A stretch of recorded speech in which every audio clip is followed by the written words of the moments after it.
Bonjour à tous. Alors comme vous le savez, il y a une élection présidentielle qui arrive bientôt. Dans ce contexte, j'envisage de faire une vidéo présentant un peu les intérêts de voter pour chaque candidat, ce qu'ils présentent et les différentes visions proposées par chacun d'entre eux. Mais n'étant pas sûr d'avoir le temps de le faire, j'ai voulu faire une petite vidéo rapide, enfin j'espère qu'elle sera rapide, vous donnant mon point de vue sur cette élection et sur la stratégie à adopter pour avoir une politique qui, selon moi, serait la meilleure à terme. Donc en 2017, pour ceux qui me suivaient, vous devez savoir que j'avais fait une vidéo à peu près similaire pour expliquer les bonnes raisons de voter pour François Asselineau.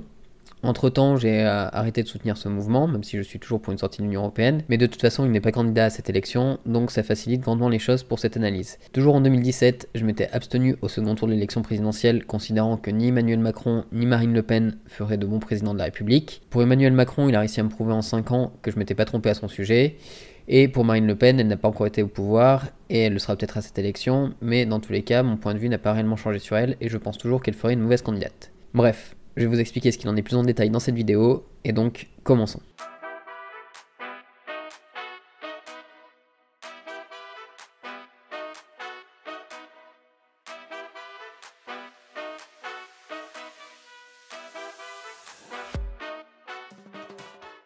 Donc comme je le disais, j'avais refusé de voter pour Emmanuel Macron, car je savais très bien la politique qui allait être appliquée, c'est-à-dire une politique de continuité avec ce qu'avaient fait François Hollande et Nicolas Sarkozy auparavant. Et les faits m'ont effectivement donné raison.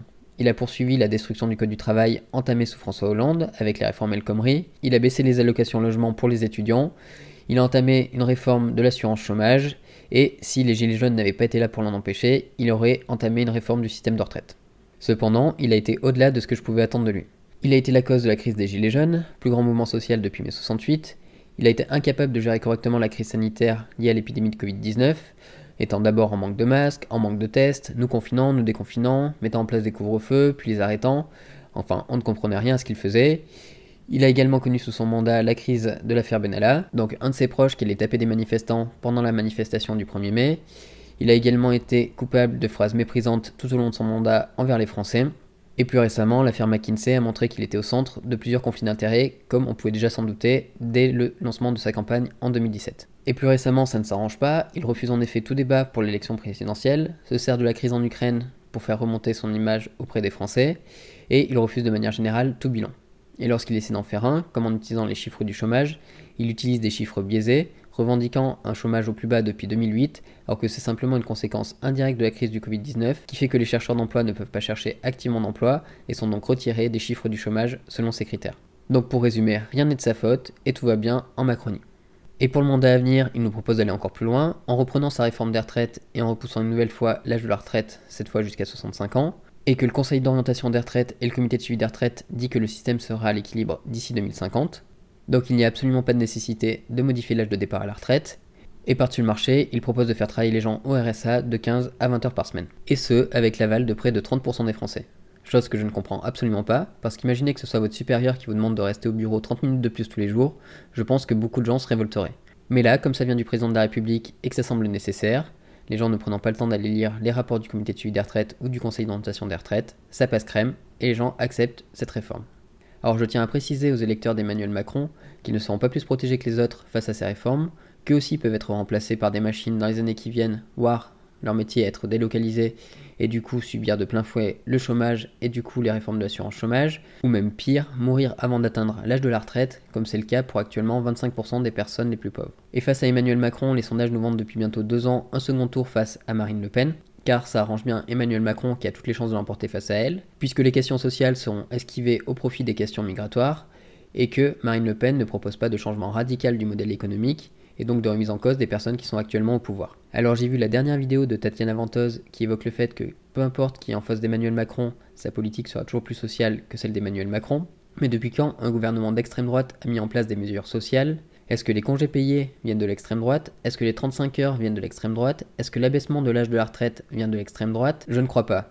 Alors si vous votez extrême droite en pensant que votre situation va s'améliorer, vous faites erreur. Vous serez peut-être moins soumis aux incivilités et à la délinquance d'une certaine frange de la population, mais à part ça, rien ne changera. Vous pensez peut-être sinon que voter Marine Le Pen est simplement un vote patriote. Or pour moi, c'est du nationalisme. Être patriote, c'est voter pour voir son pays s'améliorer jour après jour. C'est être fier des avancées qu'il propose, et c'est servir d'exemple aux autres pays à travers le monde. Mais voter Marine Le Pen ou Éric Zemmour, c'est du nationalisme. Vous n'êtes pas fier de votre pays, vous avez simplement peur d'être remplacé par des étrangers. Alors je ne nie pas non plus les problèmes qui existent avec certains étrangers dans le pays. Mais ils sont aussi victimes que les autres de la misère dans laquelle nous plonge l'oligarchie capitaliste, et en particulier les néolibéraux. Et je pense que la plupart n'aimeraient pas être à leur place. Tous ceux qui parlent d'assistanat aujourd'hui refuseraient de troquer leur job pour un RSA. Tout comme ils refuseraient de se voir chargés de l'éducation de 5 enfants contre quelques aides sociales. Donc vous pouvez toujours essayer de rejeter ces miséreux hors du pays, mais sachez que vous serez probablement les prochains sur la liste si vous ne remettez pas en cause les institutions actuelles. Je parle ici de la 5ème République, qui nous enferme dans une monarchie présidentielle et nous rend dépendants du bon vouloir du souverain pour réaliser nos souhaits. Je parle également de la concentration des médias entre les mains de quelques millionnaires et milliardaires, de la justice qui reste inégalitaire entre le riche et le pauvre, entre le fort et le faible, de la police au service de l'État plutôt qu'au service des citoyens, et bien sûr de l'Union européenne au service des libéraux et des marchés et qui ne profite qu'aux plus riches. L'Union européenne qui est, je le rappelle, irréformable socialement et politiquement. En étant pro-européen, vous êtes donc pour les délocalisations et le chômage, pour le réchauffement climatique via les traités de libre-échange et les délocalisations qui accélèrent sans cesse les mouvements de marchandises à travers le monde, et pour des reculs sociaux incessants afin de rester compétitifs face à des travailleurs asiatiques, africains ou sud-américains. Plutôt que de se préoccuper d'élever leur niveau de vie, notre appartenance à l'Union européenne ne cesse de faire baisser le nôtre. Et pour tous ceux qui sont pro-européens pour faire face aux empires chinois ou américains, qu'est-ce donc que cette volonté d'Europe, si ce n'est un nationalisme dont les frontières auraient été repoussées? C'est encore une fois par patriotisme européen que je souhaite voir cette institution s'effondrer, afin de donner la liberté à chacun des pays membres, de mettre en avant ses forces et de servir d'exemple aux autres en montrant ce qu'il a de plus beau. Donc je ne voterai pour aucun candidat pro-européen ou nationaliste à cette élection. Non à Zemmour et sa haine aveugle de l'islam, non à Marine Le Pen et son socio-nationalisme de pacotille, non à Valérie Pécresse qui regroupe le pire de Marine Le Pen et d'Emmanuel Macron, non à Emmanuel Macron et ses violences policières, sa politique d'ultra-riche et son attitude de dictateur frustré, non également à Anne Hidalgo, perdue dans des concepts du passé et dont les mots sans saveur ne touchent plus personne aujourd'hui, et non à Yannick Jadot, eurobéa convaincu qui croit encore pouvoir être écolo dans une Europe incapable de relocaliser ses productions et de penser en dehors des doctrines du marché. Tous ces euros convaincus ne pourront quoi qu'il arrive jamais tenir leurs promesses sans sortir de l'Union européenne. Leur programme pour les 5 ans à venir n'est pas à trouver sur leur site de campagne, mais sur celui de la Commission européenne qui chaque année nous annonce les reculs sociaux auxquels nous aurons droit pour les années à venir. Le mouvement des Gilets jaunes, la crise du Covid et la guerre en Ukraine n'ont fait que retarder leur application par Emmanuel Macron, qui je le rappelle souhaitait déjà réformer la retraite il y a 2 ans. Alors que faire ? La suite de la vidéo s'adresse à un public averti et je conseille à toute personne dont l'intérêt individuel est de voter pour un candidat de droite ou toute personne victime du syndrome de Stockholm ou plus précisément du syndrome du Larbin, d'arrêter la vidéo dès maintenant. 那未来我第一个想到的其实就一个问题是，当中国的确强大了，走到了这个中心了，我们要向世界奉献什么样的产品呢？除了直接肉眼可以看得到的 Made in China 的产品之外，还有什么是我们要给世界的？比如讲，在人类所面临的挑战，甚气至困境候变化，对，是吧？我们是不是能够提供更多一点公共产品？和平发展问题，我们能不能够提供更多的公共产品？我刚才讲了维和，我们是不是能够多做一点？第二，我觉得就是我们呢，要向世界阐明我们的一些主张。 Pour les autres, je vais maintenant m'adresser aux humanistes et à tous ceux qui veulent voir une politique de gauche une fois dans leur vie être mise en place sans concession. Car oui, je considère qu'hormis 2 ans sous François Mitterrand et quelques années sous Lionel Jospin, nous n'avons jamais connu de politique de gauche depuis la mise en place de la sécurité sociale en 1945. 4 choix s'offrent à nous. Philippe Poutou, Nathalie Arthaud, Fabien Roussel et Jean-Luc Mélenchon. Je rappelle que Yannick Jadot est pour l'Union européenne et qu'il ne pourra donc rien changer, et qu'Anne Hidalgo est la candidate du Parti socialiste, qui nous a montré à maintes reprises sa capacité à gouverner comme n'importe quel parti de droite. Je n'aime pas faire référence aux sondages car je sais à quel point ils peuvent être biaisés, mais force est de constater que Nathalie Arthaud ou Philippe Poutou ne seront pas présents au second tour de cette élection. Il ne sert donc à rien selon moi de voter pour eux, en tout cas si l'on souhaite voir un candidat de gauche élu, et donc une politique de gauche appliquée. Eux-mêmes revendiquent d'ailleurs leur absence de volonté d'être élus, et sont juste là pour porter, grâce au zoom médiatique apporté par la campagne présidentielle, leurs idées anticapitalistes. On les a désormais entendus, et qu'ils obtiennent 1%, 0,5 ou 0% des voix, cela ne changera pas la portée de leur discours. Donc il reste Fabien Roussel et Jean-Luc Mélenchon. Tous deux défendent des revendications sociales relativement proches, et ils ne se distinguent finalement que sur un ou deux aspects, dont le nucléaire et l'environnement. Fabien Roussel dit vouloir poursuivre l'utilisation du nucléaire sur le long terme, pour émettre le moins de carbone possible, mais il n'est pas prêt à revoir profondément nos modes de consommation, qui sont pour leur part également fortement contributeurs en termes d'émissions de CO2. A l'inverse, Jean-Luc Mélenchon propose de sortir du nucléaire au profit d'énergies alternatives durables, et tout aussi peu polluantes que le nucléaire, et possède le seul programme avec celui de Yannick Jadot à la hauteur des défis climatiques selon plusieurs ONG environnementales. Alors je m'adresse désormais aux électeurs de Fabien Roussel. Est-ce que votre volonté de poursuivre avec l'énergie nucléaire surpasse tous les points communs entre les deux candidats et mérite selon vous de risquer un second tour entre Emmanuel Macron et Marine Le Pen? Pour moi, ce n'est pas le cas. Vous pourrez vous rattraper lors des élections législatives qui suivent pour faire élire des candidats communistes à l'Assemblée nationale, et reconnaissez que même si Mélenchon est élu, sa politique ira tout de même grandement dans votre sens. Donc pour moi, le seul vote qui vaille la peine pour ces élections présidentielles, si l'on est de gauche, humaniste et écologiste, est celui pour Jean-Luc Mélenchon. Et pour moi, ce n'est pas un vote de dépit, mais réellement un vote d'espoir, porteur de nombreux changements majeurs. Il a déjà dit qu'il serait prêt à désobéir à l'Union européenne si elle l'entrave dans la mise en application de sa politique.